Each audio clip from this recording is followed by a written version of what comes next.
Le Nouvel Esprit Public, Philippe Meyer, bonjour.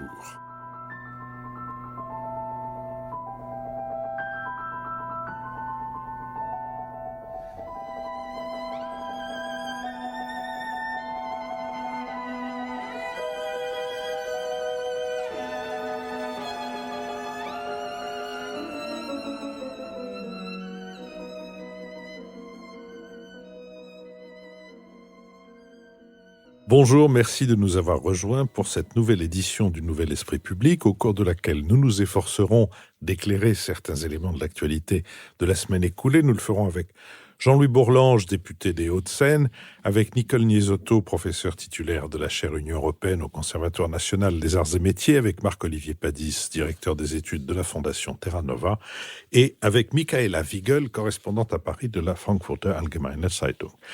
D'abord, je vous confirme que notre prochaine émission en public à l'école alsacienne aura lieu le 14 avril. Vous pouvez vous y inscrire sur notre site, lenouvelespritpublic sans séparation.fr, site sur lequel, est-il besoin de vous le rappeler, vous pouvez trouver depuis maintenant quelques semaines un abrégé de nos conversations sous l'onglet Lisez-nous, et d'ailleurs aussi sous chaque lien avec un de nos enregistrements.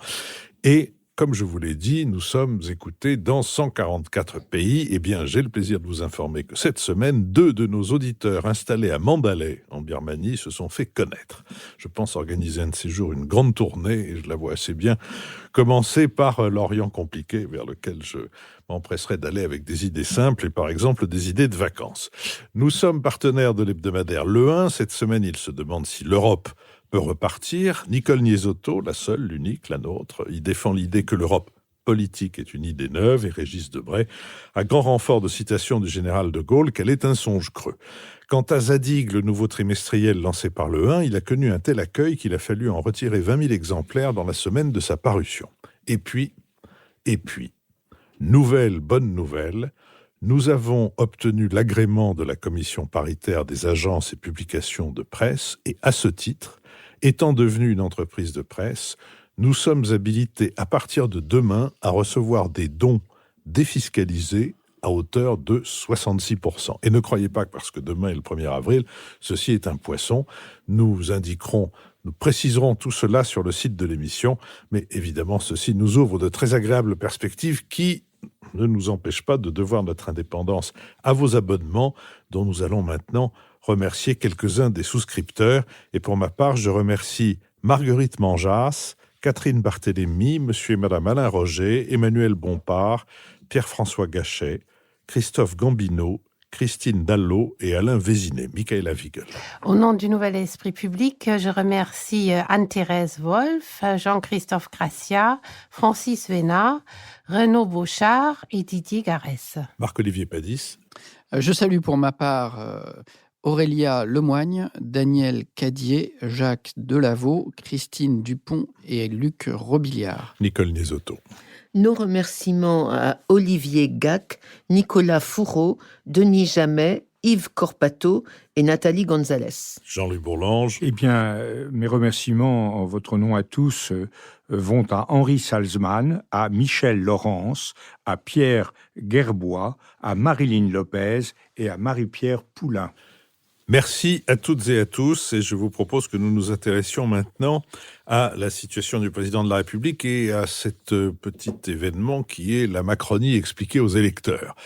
Le 25 mars, lundi dernier, le conseiller spécial d'Emmanuel Macron, Ismaël Emelien, a quitté l'Élysée. Depuis plusieurs semaines, de plus en plus de membres du cabinet quittent le palais présidentiel. Barbara Frugier, la conseillère presse internationale, Sylvain Faure, le directeur de la communication, Stéphane Séjourné, le conseiller politique, David Amiel, le bras droit du secrétaire général Alexis Collère, Fabrice Aubert, le conseiller institutions et actions publiques, ou encore Alem Garbi, la conseillère Afrique du Nord et Moyen-Orient. L'entourage direct du président semble fragilisé par l'affaire Benalla, puis par la crise des Gilets jaunes, et faisant face aux critiques jugeant l'entourage du président souvent trop jeune et trop monocolore, Emmanuel Macron a commencé à tenter de repeupler son cabinet de figures plus expérimentées, comme celle de Philippe Grandjean, arrivé début février. Optant pour des stratégies variées et face à un entourage mouvant après presque 2 ans au pouvoir, le macronisme demeure encore flou. C'est justement ce que tentent de définir Ismaël Émélien et David Amiel, ex-bras droit respectifs d'Emmanuel Macron et du secrétaire général Alexis Kohler, dans un livre « Le progrès ne tombe pas du ciel », publié cette semaine aux éditions Fayard. L'exercice est inédit, jamais un président en fonction n'avait eu à définir sa doctrine. Refusant l'idée que le macronisme est un pragmatisme, les deux auteurs soulignent l'idéologie de ce mouvement et y distinguent le progressisme et son combat contre le populisme. À moins de 2 mois des élections européennes, ces 2 anciens conseillers défendent à la fois leur vision du progrès et le bilan du gouvernement. Sur cette question, Marc-Olivier Padis.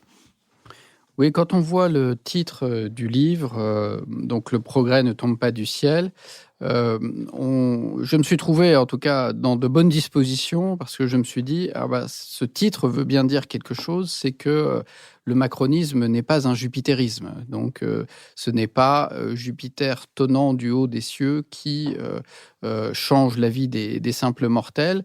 On est dans un rapport plus complexe avec cette idée de progressisme et une transformation.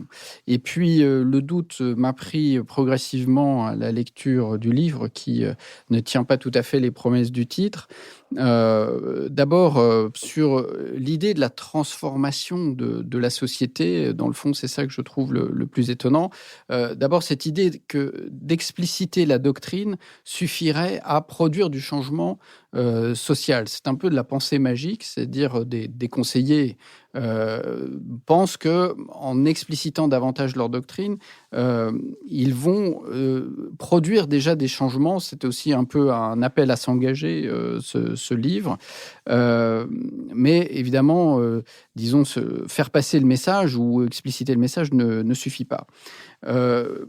Et ils s'appuient donc pour leur vision. En particulier, il y a un premier chapitre très difficile à faire, qui est une vue un peu un survol très très rapide de l'histoire politique de la France, sinon de l'Occident, qui s'appuie sur une idée de l'autonomie individuelle qui m'a semblé un peu maigre, un peu schématique. Et d'ailleurs, il s'appuie beaucoup, curieusement, sur un penseur qui n'est pas schématique, qui est Marcel Gauchet, qui est cité dans les notes. C'est un des seuls auteurs cités, qui est remercié d'ailleurs dans les remerciements. Cité, ouais. Qui est beaucoup cité. Qui est beaucoup cité, oui. Et on voit bien, c'est un thème de Marcel Gauchet, effectivement, qu'un des faits majeurs de l'histoire occidentale, c'est l'affirmation progressive de l'autonomie des individus. Mais les auteurs ne retiennent que la moitié de l'idée, si l'on peut dire, de Marcel Gauchet, parce que dans la pensée de Gauchet, l'autonomie individuelle est un phénomène extraordinairement ambivalent. Au moins pour une raison, c'est que cette autonomie, elle a été acquise chez nous par la construction de dispositifs collectifs qui permettent aux individus de s'émanciper. L'autonomie individuelle, ce n'est pas un choix personnel, c'est une construction collective. Il faut des institutions pour aider à ça. Et c'est ce qui explique le développement extraordinaire de l'État, en particulier en France, à travers l'école, l'État-providence, tout ce qui permet à l'individu, justement, de parvenir, tant bien que mal, à cette autonomie, qui est quand même toujours quelque chose, en même temps, d'à moitié rêvé et d'à moitié accompli. Mais ils n'ont pas l'air du tout de prendre en compte, disons, cette dimension collective de l'histoire de l'émancipation. Ce qu'on appelait classiquement, dans tout le 19e, ça a été traité, la question sociale. C'est-à-dire comment le fait que plus d'autonomie individuelle, ça veut dire aussi plus d'interdépendance entre les individus dans la société. Et donc, c'est pas du tout la vision de la société qu'il développe. C'est une vision un peu selon laquelle il y a des promesses et il y a des blocages, il y a des opportunités, il y a des rentes. Et donc, il faut maximiser les promesses et limiter les blocages. Et on voit pas bien, finalement, c'est une vision de la société dans laquelle la société est une pâte à modeler, une cire molle qu'on vient transformer de l'extérieur, alors que le fait frappant de ce que nous vivons tous les jours, c'est qu'il y a une dynamique de la société. La société, elle se transforme toute seule, elle change. Il n'y a pas besoin d'attendre que le pouvoir politique, des partis viennent la transformer. D'où cette vision très schématique, en particulier des corps intermédiaires. Et ce qui est bien le problème du macronisme, c'est cette idée qu'il n'y a pas de vrais interlocuteurs dans la société. On ne voit pas à qui ils parlent. Évidemment, ils passent par perte et profit, les syndicats, les partis, les forces locales, je ne parle même pas des associations, mais tout ce qui fait la vie civile, qui fait que la société avance toute seule. Et donc, finalement, on en reste dans une vision qui reste trop schématique de la société française pour comprendre la politique qu'ils veulent mener. Alors, avant de donner la parole à Michaela Wiegel, les 3 principes qui sont énoncés par eux du macronisme, c'est maximiser les possibles des individus présents et futurs, c'est il y a davantage de possibles quand on agit ensemble, et c'est il faut commencer par le bas. Michaela Wiegel. Oui, alors avant de commencer, en lisant ce livre, ça m'a rappelé ce que Emmanuel Macron lui-même avait dit sur son travail avec Paul Ricoeur. Il avait dit qu'il avait compris qu'on était tous des nains sur des épaules de géants. Et il parlait là de tout ce qui a été écrit auparavant. Pardon ? Pardon, là, c'est des... Et là, exactement, c'est ce que je voulais dire, Jean-Louis. J'avais l'impression que malheureusement, il a dû pas transmettre cet enseignement à ses conseillers parce que j'avais l'impression qu'ils se comportaient, enfin, en tous les cas, le ton est un petit peu comme s'ils avaient... voilà. Alors, après, il y a autre chose qui m'avait frappé quand Emmanuel Macron avait parlé de son expérience avec Paul Ricoeur, parce qu'à un moment donné, il était sérieusement tenté aussi de se consacrer plus profondément à la philosophie politique. Et il a dit, finalement, j'y ai renoncé parce que j'ai réalisé que Ricoeur avait écrit ses chefs-d'œuvre passé la première moitié de sa vie. Et je pense aussi que là, ces 2 conseillers n'ont en tous les cas pas su cette conclusion d'Emmanuel Macron. Alors, je dis tout cela parce que j'avoue, au départ, je trouvais l'idée formidable de mettre dans un livre un petit peu le corpus qui fonde le macronisme, le corpus intellectuel. Et il y a un véritable besoin, je le vois dans les débats en Allemagne, par exemple, on ne sait pas très bien quels sont les fondements réellement philosophiques, politiques de Macron. Et du coup, on a aussi du mal à le situer dans le spectre politique. J'avoue que j'ai quand même un sentiment un peu de malaise en me disant qu'on est passé le dernier qui a en quelque sorte donné à travers un livre un vrai fondement à sa pensée, c'était Tony Blair. Les sociodémocrates allemands se sont toujours refusés de se référer à un livre. Et je parle là du livre de Anthony Giddens, Beyond Left and Right, The Future of Radical Politics, qui, ça j'en suis sûre, a été beaucoup lu par Emmanuel Macron aussi, et d'où ressort un petit peu cette idée qu'il faudrait refonder un mouvement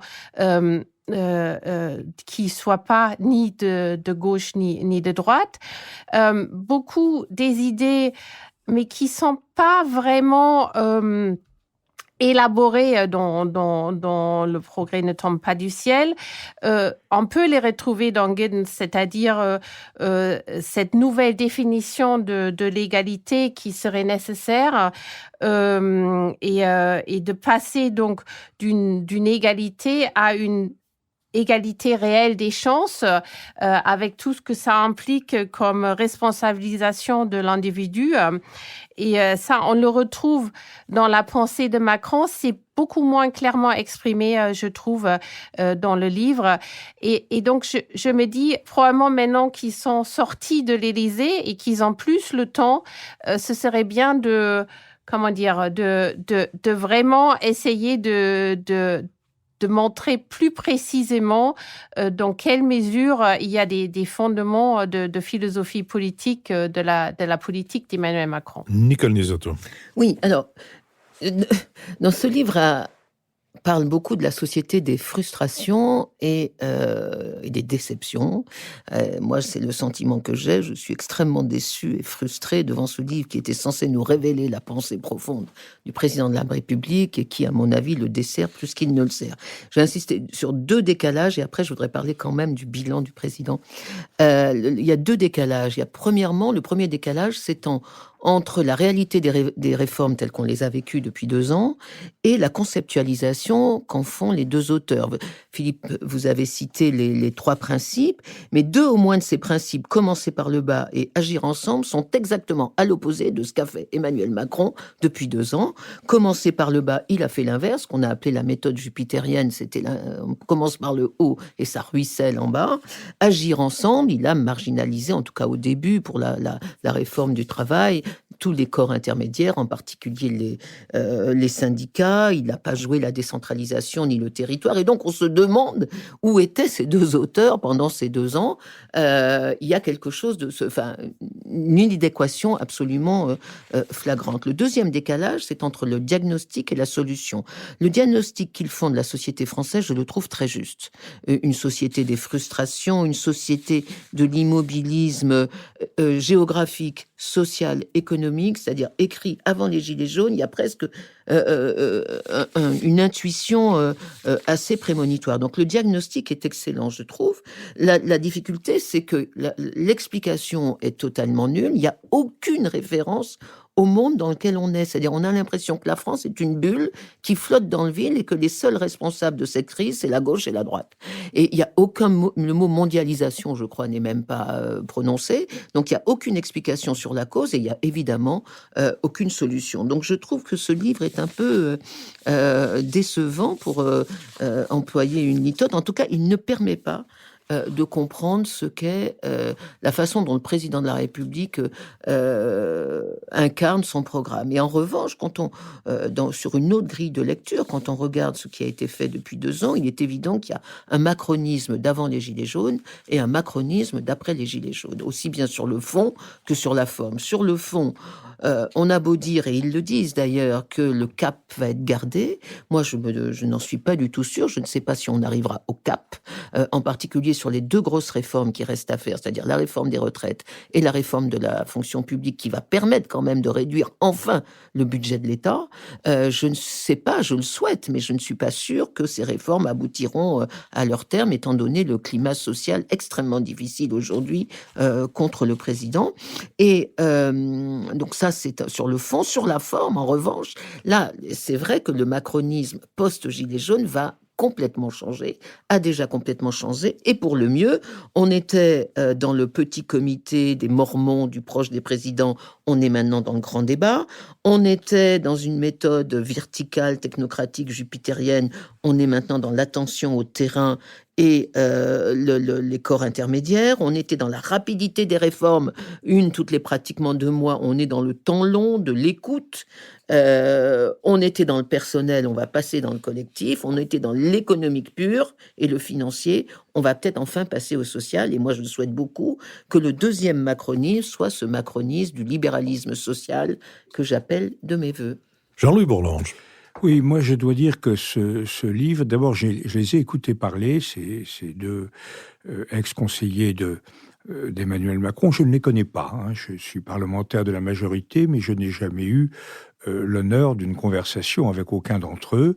Et donc, je découvrais leur œuvre par les projets de loi qui nous arrivaient à l'Assemblée nationale. Et quand j'ai écouté, je crois que c'était sur France Inter, puis quand j'ai lu ce livre, j'ai compris le malaise que j'éprouve en tant que parlementaire de la majorité depuis près de 2 ans. J'ai compris qu'il y avait profondément mal donne entre eux et moi. Pas moi, narcissiquement, mais moi comme un député de base de l'ancien monde, en réalité, rallié à Emmanuel Macron. Ce qui me rassure un peu, c'est que je ne suis pas sûr qu'il n'y ait pas aussi un certain malentendu entre eux et Macron. Je suis de ce point de vue-là, je conclue un peu comme Nicole en disant, espérons qu'en tout cas, il y ait un peu plus que l'épaisseur d'une feuille de cigarette entre les ex-conseillers et le grand timonier. Ce livre m'a paru à la fois prétentieux, étriqué, erroné sur ses priorités, assez profondément malveillant et carrément, comme d'ailleurs l'a signalé en début de son propos Nicole, mensonger. Alors, prétentieux, d'abord, on a vraiment un texte, il n'y a pas une idée, il n'y a pas une analyse intéressante, il y a simplement une affirmation que, enfin, ils ont compris tout, ils ont tout compris. Alors, ça les conduit, par exemple, à des procédés assez bizarres. Pour donner de l'originalité à leur maximisation des possibles, ils disent que ça n'a rien à voir avec l'égalité des chances. Rien à voir. Alors évidemment, ils donnent de l'égalité des chances une interprétation totalement restrictive, ce qui leur permet d'aller plus loin. C'est vrai qu'il y a une différence. Et elle n'est pas à l'avantage de la maximisation des possibles. Parce que quand maximiser le possible, c'est quand même se situer sur une conception extrêmement jeune cadre, dynamique, concurrentielle, l'homme augmenté, au bout du compte, de ce qu'est la liberté. Or, la liberté d'une personne, ce n'est pas forcément de se dilater à tous ses possibles, c'est peut-être de vivre tranquillement, sereinement, avec d'autres personnes. Et là, on voit d'ailleurs quelques déviations. Quand Emmanuel Macron dit qu'il faut être milliardaire, non. Un professeur d'école peut réussir parfaitement sa vie, etc. Alors ils disent, mais oui, mais c'est ça qu'on veut dire, maximiser les possibles. Il ne reste que c'est pas connoté comme ça. C'est un livre surtout profondément étriqué. Par exemple, il y a une méconnaissance totale de tous les enjeux collectifs. En termes de connaissances, Nicole notamment l'a dit en disant le monde n'est pas là, l'Europe n'est pas là. L'Europe n'est pas là comme réalité historique, géographique, charnelle. Elle est là sous la forme de 3-4 règlements qu'on améliore, genre travailleurs détachés, etc. C'est pas ça l'Europe. L'Europe, c'est un grand projet collectif. La France n'y est pas. C'est là où il y a une différence avec Macron. Macron, il fait quand même le chemin mémoriel. Évidemment, il l'abîme en qualifiant ça de chemin mémoriel. Comment prendre une bonne idée, un chemin de mémoire, et ça devient une itinérance, je sais pas, itinérance mémorielle. Comment prendre une bonne idée et la détruire avec des mots qui vont pas. Mais il fait des discours. Il a fait des discours sur Jeanne d'Arc. Il a fait l'admirable discours sur le colonel Beltrame. Enfin, il y a des choses qui... Là, il n'y a aucun enjeu. L'enjeu la société, selon ces deux personnages, c'est une RPJ. Vous savez pas ce que c'est une RPJ ? Malheureusement, non. C'est une résidence pour personnes jeunes. Comme il y a des résidences pour personnes âgées, c'est-à-dire que le système, la société, c'est une banque de ressources qui fournit de même qu'on fournit à des vieux la possibilité de faire des découpages, de regarder la télévision, de jouer animal, minéral, végétal, etc. Là, on vous donne, la société est une machine à vous donner quelques outils plus ou moins informatisés. Mais c'est pas ça une société. C'est un ensemble de solidarité. C'est un destin collectif. Vous êtes inscrit dans une histoire. Vous êtes inscrit dans un espace. Vous êtes inscrit dans une société. Et d'ailleurs, si vous ne l'êtes pas, vous êtes perdu. Parce que si vous avez l'air malin, avec votre bulletin de vote tout seul, ça ne pèse rien. Si vous arrivez à peser avec votre bulletin de vote, c'est parce que vous êtes dans un parti, dans un syndicat, avec des gens qui pensent comme vous, ou qui partagent votre combat, vos préoccupations. La dimension intermédiaire de l'engagement collectif est fondamentale. Et là, on est vraiment dans une vision totalement fausse. Troisièmement, c'est un livre erroné sur les priorités. Alors là, on ne peut que penser au livre de Jérôme Fourquet, qui montre bien que le problème, et il était visible dès l'élection présidentielle, le problème français est un problème d'archipélisation, dit Fourquet, de balkanisation, de fragmentation du corps social. Et le but du président de la République, c'est d'abord d'établir des liens entre toutes ces îles, de rétablir une unité, tout en laissant évidemment à la diversité le soin de jouer, entre les différents éléments constitutifs de la société. C'est ça l'enjeu fondamental de cette affaire, de la politique aujourd'hui. C'est ça la difficulté à laquelle se heurte Emmanuel Macron, et elle est totalement ignorée. en plus, il y a une très grande malveillance. Ça, c'est ce qui m'a frappé. Emmanuel Macron a été élu sur le thème de la bienveillance, de rassembler, d'écouter. Là, on a une exaltation d'une idéologie extrêmement précise, qui est une idéologie bobo, pour la résumer de façon sommaire, et le reste, ça va pas. Par exemple, quand on aborde les problèmes écologiques, quel est l'instrument ? C'est de faire honte. Il faut faire honte. C'est comme ça à ceux qui ne marchent pas droit. Hein.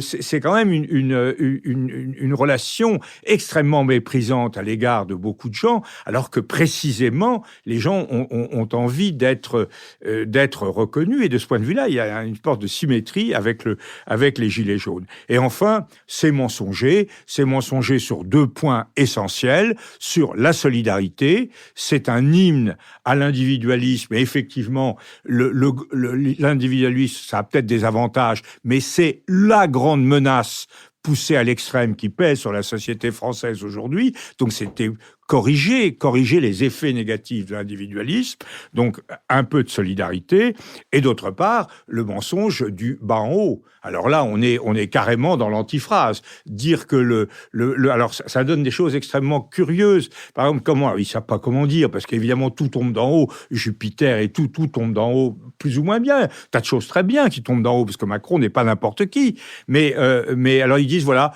par exemple, dans la fonction publique, ce qu'il faut, c'est que les fonctionnaires de direction soient au service des agents de terrain. Mais qu'est-ce que ça veut dire ? Qu'est-ce que c'est que ce baratin ? C'est vraiment, alors, c'est ce qu'on appelait en mai 68, c'est ce qu'on appelait ça de l'idéologie.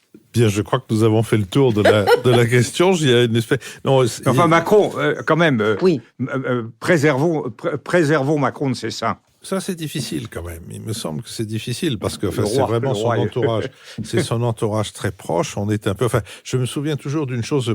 Pendant longtemps, on a reproché à Michel Rocard de s'être fourvoyé dans cette campagne des élections européennes où il avait fait un si petit score qu'il a dû renoncer à toute espèce d'autres ambitions. Et au fur et à mesure où tout ça devenait un peu tiède et puis même un peu froid, les gens disaient « Ah oui, quand même. » Il y avait Tapie en face. Il y avait Tapie et Christiane Taubira, il faudra jamais oublier ça. Et les gens lui disaient, et c'est vrai que le conseil lui avait été ardemment, j'avais pu l'observer de près, lui avait été ardemment donné par son directeur de cabinet, Huchon, de se présenter, et pour des raisons qui, je crois, n'étaient pas bonnes. Et Michel Rocard avait suivi ce conseil. Et donc, au bout d'un certain nombre d'années, on lui disait, oui, mais enfin, quand même, c'est parce qu'on vous a mal conseillé. Et Rocard disait, oui, on m'a mal conseillé. J'ai été mal conseillé par des gens que j'avais choisis. Et jamais il n'a accepté qu'on reporte sur Huchon la faute d'un mauvais conseil qui était en effet mauvais, mais qu'il avait accepté. Je n'ai pas pu ne pas penser à ça en lisant ce livre. Je ne vois pas très bien à quel point il y a Jean-Louis, vous l'avez à peu près, je crois, cerné, la distance qu'il y a nécessairement entre Macron et le contenu de ce livre, mais je ne trouve pas que cette distance soit Ils sont partis quand même. Ce qui augure favorablement de la suite. Oui, Marc-Olivier Padis. Non, mais c'est la comparaison avec Michel Rocard me fait penser que justement Michel Rocard avait cette sorte de sagesse de ne pas vouloir définir un rocardisme. Alors oui. Alain Bergougnoux a fait récemment, je pense que j'en avais fait une brève et j'oublie le co-auteur, je m'en excuse, un livre justement sur le rocardisme, essayer de reprendre. Et ils ont fait un travail très précis en disant mais dans le fond le rocardisme, commençons par regarder les lois qu'a fait Michel Rocard, ce qu'il a fait comme ministre de l'Agriculture, par exemple, reste tout à fait... Les quotas laitiers. C'est très bien, les quotas laitiers. Vive les quotas laitiers. Il a mis en place des choses qui, aujourd'hui, tiennent toujours. Par exemple, sur l'enseignement agricole, il a réglé le problème. Il en était extrêmement heureux. Jusqu'à la fin de sa vie, il en a parlé. Tout à fait raison. Et on sous-estime complètement, parce que personne ne s'intéresse à l'enseignement agricole, bien à tort, mais il a fait vraiment le travail. Et donc, on peut définir le rocardisme, mais Michel Rocard était lui-même très mal placé pour le faire. Donc, simplement, on peut espérer que, disons, le bilan politique de Macron sera autre chose que le macronisme. Michaela Wiegel. Oui, je voulais dire, j'espère quand même, parce que sur cette sortie de l'Élysée, on ne sait pas tout. Ils ont dit que c'était à cause du livre qu'ils voulaient se consacrer à la présentation du livre, ce qui est déjà un peu curieux, parce que normalement, on aurait estimé que on veut se consacrer à l'écriture d'un livre et on ne peut pas le faire tout en étant sur un travail à plein temps à l'Élysée. Donc, moi, je veux voir quand même si j'ai aucune information, un signe d'émancipation aussi d'Emmanuel Macron. Je constate que on n'a pas encore vraiment une lecture très précise comment il s'entoure désormais. Philippe a mentionné Philippe Grandjean, mais c'est quasiment le seul nouveau recrue. Et j'ai l'impression, effectivement, Nicole le disait très bien, que cette crise des Gilets jaunes a quand même engendré une remise en cause très, très profonde de la première phase du mandat. Et donc, probablement, justement, c'est quand même une mise à distance avec un certain nombre d'idées qui émanaient de ces deux conseillers.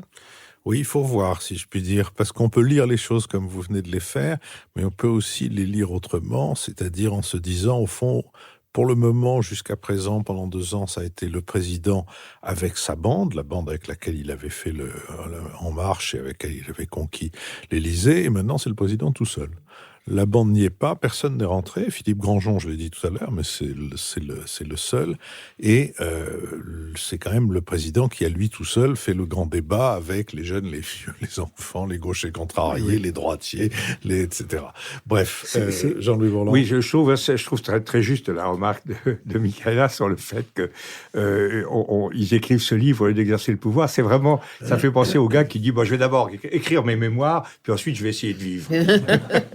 Alors donc, en tout cas, le livre s'appelle « Le progrès ne tombe pas du ciel ». Il est publié chez Fayard. Il ne tombe pas de ce livre non plus. Et vous en trouverez les références. Et il coûte 15 €. Je vous propose que nous nous intéressions maintenant à ce qui s'est passé récemment aux États-Unis, puisque dimanche dernier, le ministre de la Justice, William Barr, a révélé les résultats de l'enquête du procureur spécial Robert Mueller. Après 675 jours de travail, celui-ci n'a pas trouvé de preuve d'une collusion de Donald Trump ou de son équipe avec les Russes en vue d'influencer le résultat de l'élection présidentielle de 2016. Cette conclusion a été rapidement célébrée sur Twitter comme une victoire par le président américain, tandis que les leaders démocrates au Congrès ont exigé la publication du rapport complet, estimant que le ministre de la Justice n'est pas un observateur neutre. La menace d'une procédure de destitution du président s'efface néanmoins en ce qui concerne les accusations découlant de l'enquête russe. Le procureur spécial Robert Mueller a en effet également cherché à savoir si Trump s'était rendu coupable d'entrave à la justice en raison du harcèlement et de l'intimidation qu'il aurait exercé sur le ministère de la Justice. Et à ce sujet, le diagnostic de Mueller ne livre pas tout à fait de conclusion définitive. Donald Trump n'est donc pas entièrement blanchi. Les commissions de la Chambre vont poursuivre leurs investigations sur une possible entrave à la justice, sans compter sur d'éventuels abus de pouvoir, malversations ou conflits d'intérêts. Par ailleurs, pléthore d'enquêtes concernant le président américain sont toujours en cours. Celles menées par les procureurs fédéraux du district sud de New York concernant le possible achat du silence de 2 femmes ayant eu une liaison avec Donald Trump se poursuit, tout comme celle sur les soupçons de corruption via les fonds du comité d'investiture de Trump ou les fonds de la Donald Trump Foundation. Sur cette question, Nicole Niesotto. Yeah. Le procureur Mueller devait être, en particulier aux yeux des démocrates et des anti-Trump, le fossoyeur de la présidence Trump. Il en est aujourd'hui le sauveur spectaculaire. Alors évidemment, Philippe, vous avez raison, on peut dire c'est pas fini, on n'a pas vu tout le texte, il y a d'autres affaires et tout ça n'est pas clair, etc. Mais si on va au fond des choses, le fond des choses, c'est que Donald Trump est blanchi de la pire des accusations qui puissent exister pour un président de quelque pays que ce soit d'ailleurs, c'est-à-dire de collusion avec l'ennemi. Et moi, je veux retenir ce message et en tirer un certain nombre de conclusions. La première conclusion, c'est que les institutions démocratiques sous Trump ont fonctionné. Le procureur Mueller a mené son enquête de façon totalement indépendante.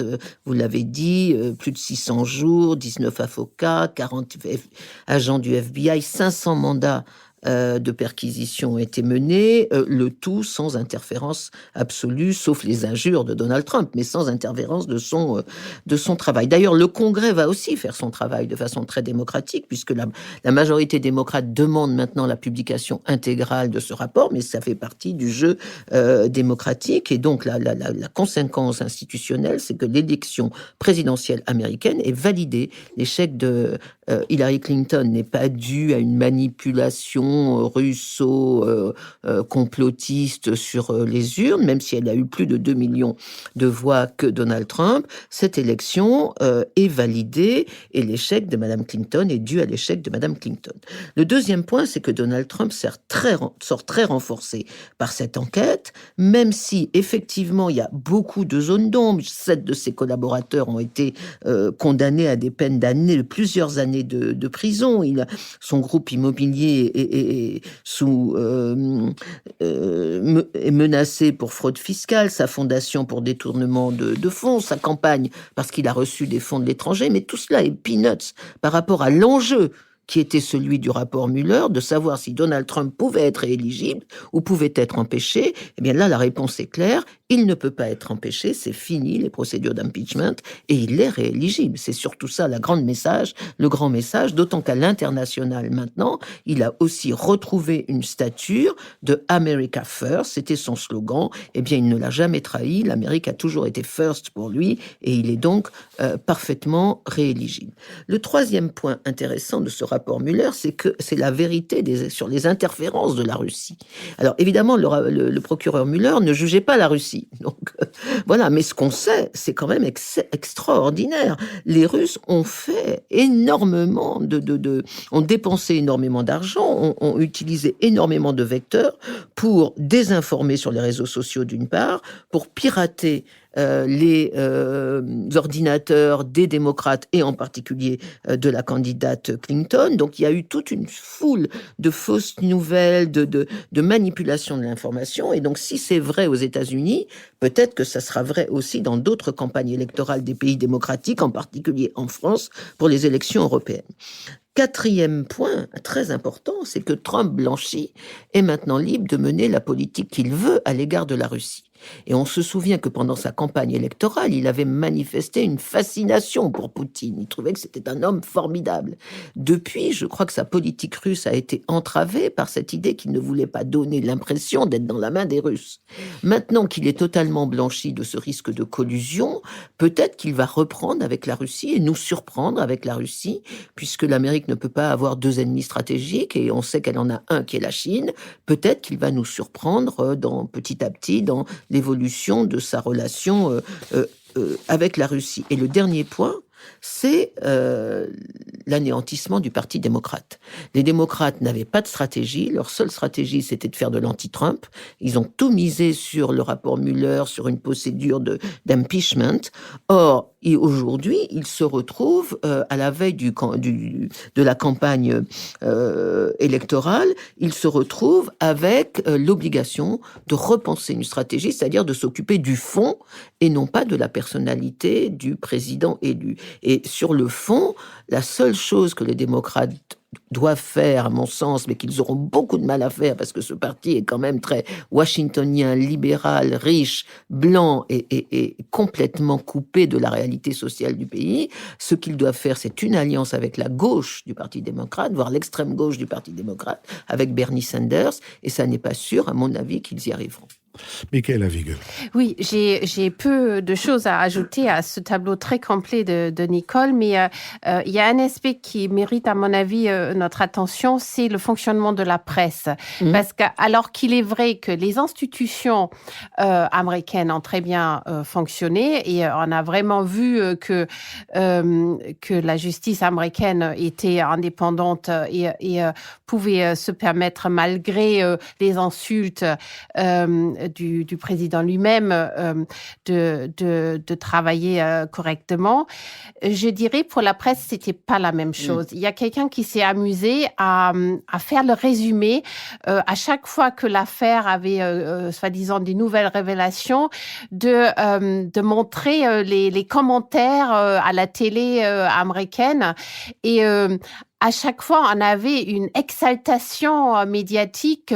Là, aujourd'hui, c'est la fin du président Trump. Et ça revenait assez régulièrement. Et je pense effectivement, c'était ça aussi la stratégie du Parti démocrate d'espérer cette fin proche. Et je n'ai pas l'impression qu'aujourd'hui, il y a que la remise en question du fonctionnement médiatique qui, bien sûr, a besoin d'audience, est déjà beaucoup évolué. Et j'exclus, bien sûr, des journaux qui ont fait leur travail de façon beaucoup plus approfondie. Et je suis aussi d'accord avec la revendication de Nancy Pelosi qu'on devait publier l'intégralité du rapport parce qu'il y a toujours quelque chose de bizarre quand on se contente d'une synthèse dont on ne connaît pas les bases sur lesquelles la synthèse a été construite. Je voulais aussi dire un mot sur ce que révèle cette synthèse. Et un des anciens conseillers de George W. Bush, David Frum, l'a très bien formulé, que pour lui, le fait le plus choquant des conclusions du procureur Mueller, c'est que la Russie a aidé à installer le président américain, même s'il n'y a pas activement collaboré. Mais c'est quand même assez choquant pour la démocratie américaine et que l'indépendance et l'intégrité du processus politique aux États-Unis peut vraiment être mise en question. Et je pense ça, c'est vraiment un défi pour nos démocraties européennes également, parce qu'on sait maintenant que pendant la campagne présidentielle française, déjà, il y a eu des modes de fonctionnement qui ressemblaient étrangement l'attaque sur les ordinateurs du mouvement En Marche et aussi la multiplication sur les réseaux sociaux des informations falsifiées pour, en quelque sorte, engendrer des doutes sur la capacité d'Emmanuel Macron. Et on peut se demander si, lors de cette campagne européenne, qui est pour le président russe quand même une occasion rêvée de montrer la division de l'Europe, si ces mêmes opérateurs, là, dans le rapport était question de cette Internet Research Agency qui opérait donc au nom du gouvernement russe, si cette même agence, qui d'ailleurs sinon n'a pas grand-chose à faire, n'est pas en train justement d'inonder aussi nos réseaux sociaux pour pousser davantage les partis qui d'ailleurs acceptent très ouvertement des financements russes comme le Rassemblement national, mais aussi en Italie, la Lega de Matteo Salvini. Donc on est face quand même à un défi pour nos démocraties dont le fonctionnement pendant les processus électoraux est mis en question. Marc-Olivier Padis. Oui, je ne vais pas reprendre en détail ce qu'ont dit Nicole et Michaela. Je suis tout à fait d'accord sur le fait que les institutions américaines ont montré leur capacité à résister, le fait que le procureur Mueller a fait son travail et ça reste une personnalité respectée, sur le fait que malgré tout, des proches de Trump ont été condamnés. Je rappelle son directeur de campagne, Paul Manafort, a quand même été condamné pour conspiration contre l'État, ce qui est quand même pas rien comme charge. Et effectivement, ce que disait aussi Michaela sur le fait que ce qui est attesté, c'est que la Russie est intervenue pendant la campagne électorale. Ce sera intéressant de voir si le rapport est complètement rendu public, de voir dans le détail ce qu'ils ont fait. Par exemple, on a appris que la stratégie de cette agence russe de propagande consiste à exacerber créer les divisions de la société. C'est-à-dire, c'est simplement de... Et on sait qu'aux États-Unis, ça fonctionne beaucoup comme ça. C'est-à-dire qu'il y a une très grande polarisation, une très grande exacerbation des clivages, et ils font comme ça. Ils ont subventionné des mouvements sécessionnistes au Texas et en Californie, par exemple. C'est quand même des choses un peu inattendues. Donc, c'est intéressant de voir dans le détail comment ça fonctionne. Mais ce que je voudrais surtout discuter, c'était le dernier point sur lequel est arrivé Nicole, c'est dire où en est la stratégie du Parti démocrate à partir de là. C'est-à-dire qu'effectivement, il y a cette idée que là, Trump ne tombera pas pour cause d'impeachment, et donc il pourra se représenter, et il le fera certainement. D'ailleurs, il est toujours en campagne et il le sera plus que jamais. Cela dit, je suis un peu en désaccord sur le jugement très sévère porté sur le Parti démocrate. Premièrement, c'est un débat qui est mené parmi la gauche américaine de savoir est-ce que c'était une bonne stratégie, cette stratégie d'impeachment. Là, c'était impensable de ne pas avoir cette enquête de Mueller, parce que l'accusation était quand même énorme et il fallait pouvoir savoir si le pays avait été complètement manipulé ou pas. Mais dès avant les élections de mi-mandat, les démocrates ont discuté entre eux de savoir si ça devait être un argument de campagne de dire quand on aura la majorité à la Chambre des représentants, on demandera un impeachment. Et le Parti démocrate a décidé de ne pas en faire un argument de campagne, précisément, de ne pas miser sur cette option-là. Et Nancy Pelosi, même avant la reprise du rapport Mueller, c'était plus d'un mois avant, a dit dans le fond, moi, je ne crois pas à cette stratégie de l'impeachment. Pourquoi ? On voit bien, c'est que ça permettrait de placer Trump en position de victime. Et il adore ça. Il sait très très bien, il excelle dans ce rôle-là. Deuxièmement, une procédure judiciaire a ses propres règles, sa propre rhétorique, son mode de fonctionnement, son mode d'administration de la preuve, qui est très loin souvent du combat politique. Or, c'est bien un combat politique qu'il faut gagner et pas un combat judiciaire ou administrativo-judiciaire. Donc, c'est un débat qui est très, très ouvert à l'intérieur du Parti démocrate et qui a été tranché dans le sens en disant non, en fait, il faut qu'on gagne le combat politique. Maintenant, l'enjeu des Américains, finalement, c'est d'être moins Trumpo-centré, si je puis dire. C'est-à-dire que la vie politique tourne moins autour de Trump, ses phrases, que ses états d'âme, ses tweets et ses compromissions éventuelles, et que effectivement, les démocrates disent ce qu'ils veulent, quel est leur projet, qu'est-ce qu'ils vont proposer au pays. Mais il y a déjà plus d'une douzaine de candidats pour les primaires, et les primaires sont faites pour ça. Moi, je suis relativement optimiste sur le fait qu'il y aura un débat politique qui va se faire, et que le parti n'est pas anéanti. La description d'un parti washingtonien riche et blanc, dans ce cas-là, qu'est-ce qu'il faudrait dire pour les républicains ? Ils sont encore plus washingtoniens, encore plus riches et encore plus blancs. Il y a absolument, quand on regarde les électeurs du parti républicain, les électeurs de Trump, c'est des personnes dont la moyenne d'âge est très élevée, où il y a pratiquement pas de diversité dans un pays qui est de plus en plus divers à tous égards, etc. Donc, je pense qu'on va rentrer dans une nouvelle phase, en fait, qui est déjà le début, ça commence très tôt aux États-Unis, de la campagne présidentielle, et qu'on aura peut-être un débat plus centré sur les questions politiques de fond et moins sur la personnalité de Trump. Jean-Louis Bourlange ? Oui, c'était la question qui était posée, c'était de savoir si Trump était assez malhonnête pour s'être fait aider par une puissance étrangère, la Russie, qui manifestement désirait son élection. Et ce qu'on peut dire après le résultat, après la publication de la synthèse, c'est que Trump est sans doute malhonnête, puisqu'il reste un tas de questions, d'affaires pendantes sur son honnêteté. Deuxièmement, que la Russie voulait assurément son élection, mais troisièmement, que le lien entre les deux n'est pas fait, et que donc le rapport débranche la prise, si je puis dire. Donc on a deux réalités, et c'est évidemment un élément fondamental. Que Nicole ou Marc-Olivier aient raison sur l'implication de la machine démocrate dans ce combat, à la limite, ça ne change pas grand-chose, parce que, objectivement, comme l'attention médiatique a été extrêmement forte sur cette question pendant des mois, le fait que ça s'arrête, c'est l'histoire du fou qui arrête de se taper sur la tête, quoi. C'est bon quand ça s'arrête. C'est excellent quand ça s'arrête pour Trump. Donc, de toute manière, il y a un espèce d'effet libératoire pour Trump qui est évidemment massif. Donc, il est pour la phase finale de son mandat, il est en position forte.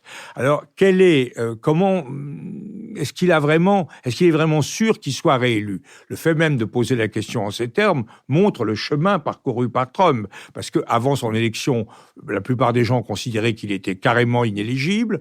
Ensuite, on a considéré qu'il n'était pas forcément non rééligible, et maintenant, on en est à savoir qui peut arrêter Donald Trump.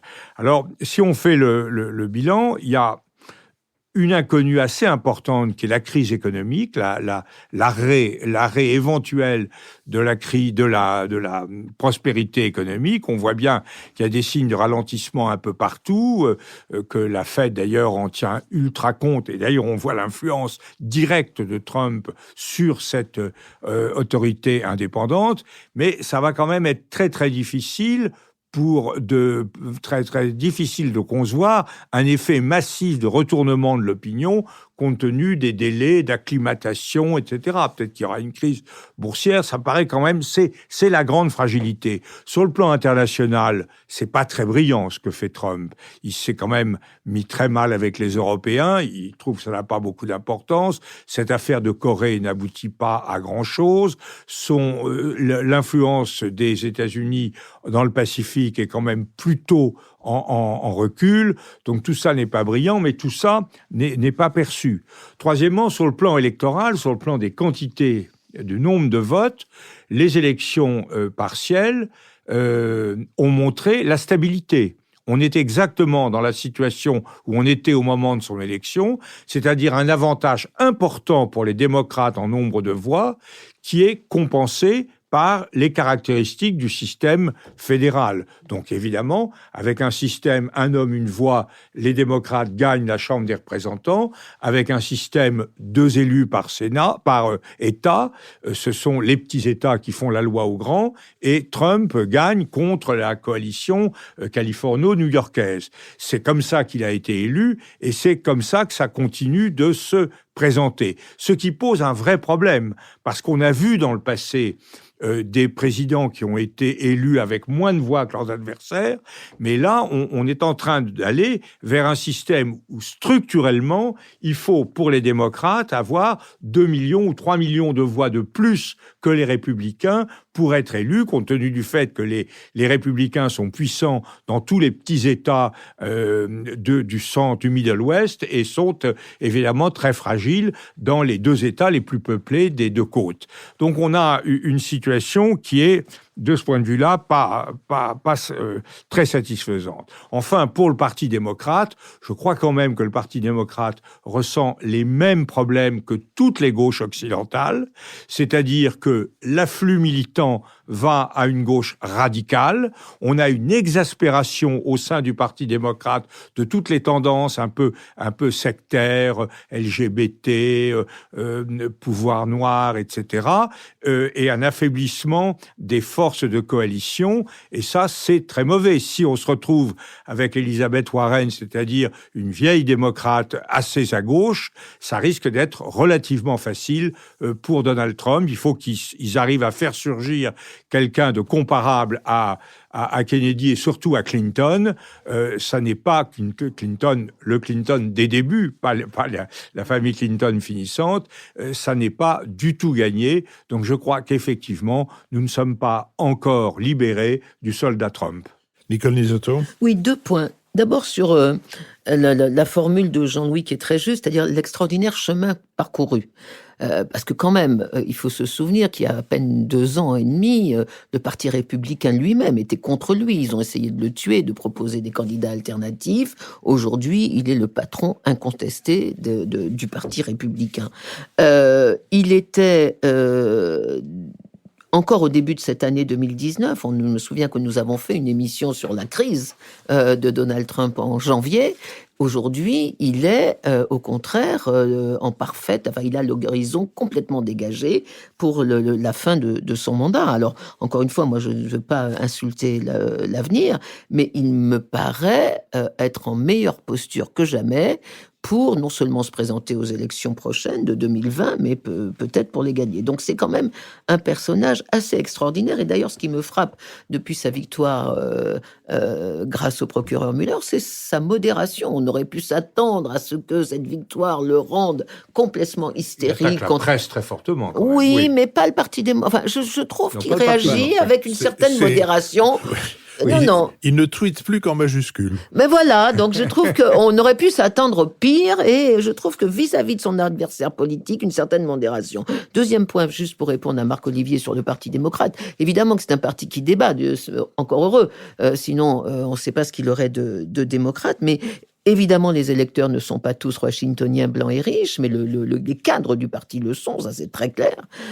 Mais en tout cas, ce qui est sûr, c'est que ils sont obligés maintenant de faire une vraie réforme de conceptualisation politique. Je sais pas, on pourrait peut-être leur envoyer David Amiel et Ismaël Emelien, parce qu'ils ont vraiment besoin d'un concept politique, comme toutes les gauches, effectivement. Et il vaut mieux l'envoyer aux Républicains, à mon avis.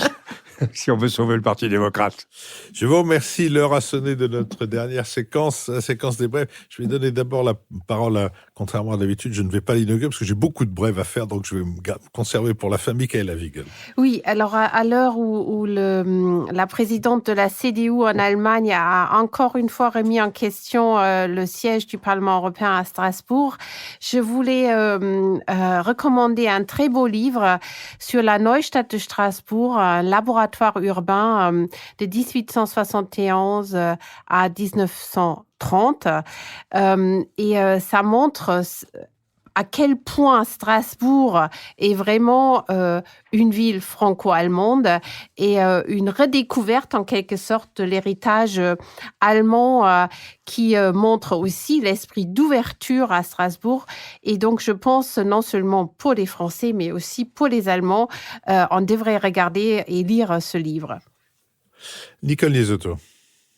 Moi, je voudrais recommander le livre du général Henri Benteja, Chef d'État en guerre, paru aux éditions Perrin.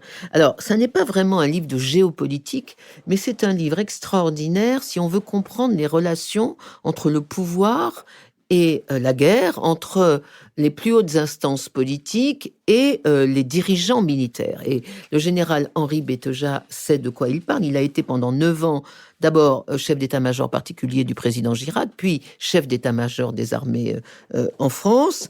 Et il fait le portrait de plusieurs chefs d'État, Napoléon, Clémenceau, Churchill, Staline, Ben-Gourion, Johnson, Mitterrand et Chirac, avec un portrait de Churchill absolument extraordinaire. Et c'est très intéressant de voir à chaque fois comment les chefs d'État, des hommes politiques au plus haut niveau, ont soit coopéré, soit combattu la plus haute hiérarchie militaire dans la nécessité de protéger les citoyens de leur pays. C'est un livre très, très intéressant. Jean-Louis Bourlange. Oui, moi, je voudrais signaler un livre qui est paru il y a longtemps, en janvier 2018, que j'avais reçu, que je n'avais pas... je m'en veux de ne pas l'avoir proposé avant, un livre d'Olivier Poncet sur Mazarin l'Italien. Alors, c'est un livre très intéressant qui insiste beaucoup sur la formation, tout ce que Mazarin doit profondément à l'Italie, à son rapport avec le Saint-Siège, et toute une culture financière, juridique, politique, machiavélienne, ecclésiale. Et au-delà de ça, c'est effectivement, dit l'auteur, un peu le champ du cygne de la présence italienne en France. On voit à quel point, depuis, je dirais, Jacques Coeur, qui a été le grand italianiste et condamné pour tel de l'époque. Jacques Coeur avait compris dès le milieu du XVe siècle que c'était vers là qu'il fallait s'orienter. Ensuite, on a eu les guerres d'Italie. Ensuite, on on a eu les Médicis, ensuite on a eu Conti, enfin on a eu toute une présence italienne extrêmement forte en France qui est ignorée, comme toujours, de même qu'en Europe, on ignore ce que les Italiens ont fait pour la construction européenne. Et là, on a vraiment ce feu d'artifice de ce génie absolu qu'est Mazarin, génie assez condamnable sur pas mal de points, mais génie absolu. Et ce qui est intéressant, c'est qu'après Mazarin, ça sera terminé. L'influence italienne, Louis XIV, ce sera la monarchie de Richelieu et le cérémonial de la cour d'Espagne. Alors, en ce qui me concerne, 3 brèves. La première, c'est pour signaler le livre d'Alex Taylor qui vient de paraître aux éditions Jean-Claude Lattès, Brexit, l'autopsie d'une illusion. On avait ici reçu Alex Taylor. Alex Taylor ne cesse sur les réseaux sociaux d'expliquer, d'essayer de rendre intelligible, quelquefois même il essaye de le rendre intelligible aux Anglais eux-mêmes, ce qui est en train de se passer. Je recommande donc cet ouvrage. La deuxième chose, c'est que vous avez peut-être vu que le CRAN, qui est le groupe d'influence qui prétend parler au nom de la population noire, a réussi à empêcher par des menaces et par la violence la tenue de représentation des suppliantes d'Eschyle, mise en scène par Philippe Brunet à la Sorbonne. Je voudrais juste lire le texte que Philippe Brunet, ou plus exactement l'interview que Philippe Brunet a donnée à ce propos. Il dit « Le théâtre est le lieu de la métamorphose, pas le refuge des identités. Le grotesque n'a pas de couleur, les conflits n'empêchent pas l'amour, on y accueille l'autre, on y devient l'autre parfois le temps d'une représentation. Dans Antigone, je fais jouer les rôles de filles par des hommes à l'antique, je chante Homère et je ne suis pas aveugle. J'ai fait jouer les Perses à Niamey par des Nigériens, ma dernière reine perse était noire de peau et portait un masque blanc.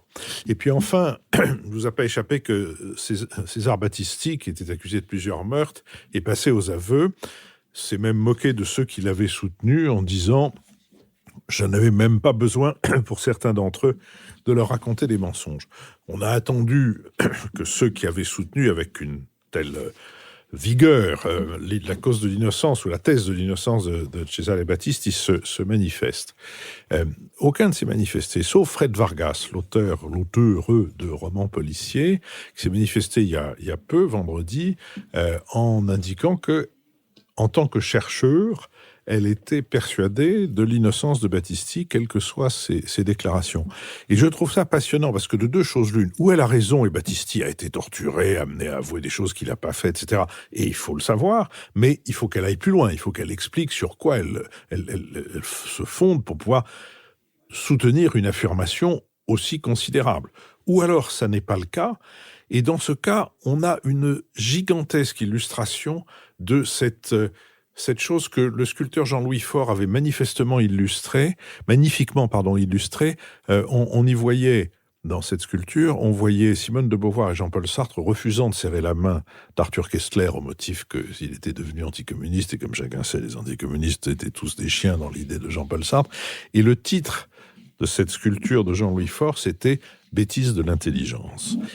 Je vous remercie d'avoir participé à cette émission. Je vous signale que la semaine prochaine, notre émission sera une émission thématique consacrée qui pourrait s'intituler « Tout ce que vous avez voulu savoir sur l'affaire Carlos Ghosn », mais aussi tout ce que vous avez voulu savoir sur la situation mondiale de l'industrie automobile, mais aussi tout ce que vous avez voulu savoir sur le comportement du Japon dans cette affaire.